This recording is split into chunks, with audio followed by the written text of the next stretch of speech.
to give a call out to Lou Devolani and the Perfect Pigs who are here.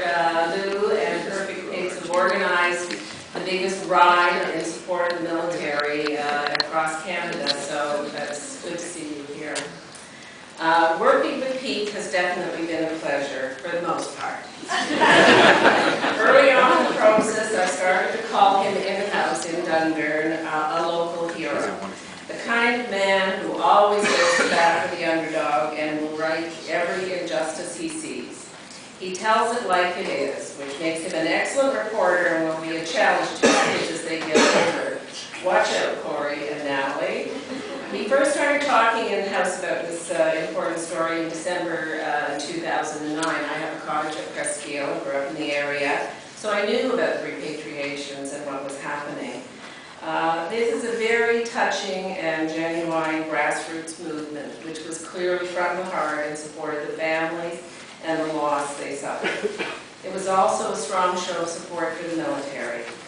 A children's book had just come out of the market, but I knew there must be someone in this area that could tell this story. My first email to Pete came back with this reply.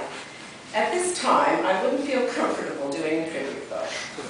In subsequent conversations, he refused with many excuses, which I've come to know, including, I can't write it, I get too emotional, and I'm too busy.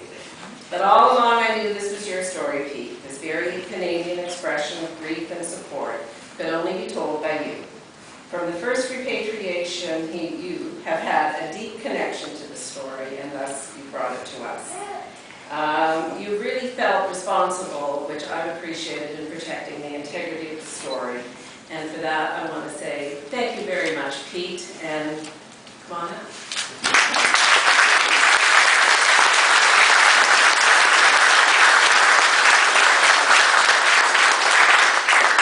Thank you very much, everyone, for coming. This first is extremely hard, as I'm extremely nervous. So if this doesn't come out right, forgive me. I want to thank everyone for coming today. Words can't express my appreciation. I'd especially like to thank the Chief of Defence Staff and his wife for graciously attending. Most importantly, I'd like to thank the fallen soldiers' families. It's truly my honor to have them all here. I will say I'd much rather talk to each one of you individually today than stand here, because as most of you know, I get extremely emotional about this. So let me finally say to the fallen, you'll never be forgotten. And to the fallen soldiers' families, you're never ever alone. As everyone in this room and far beyond will always be there for you. I'm so proud to live in this community with my family, and I'm even prouder to live in the greatest country in the world. Thank you.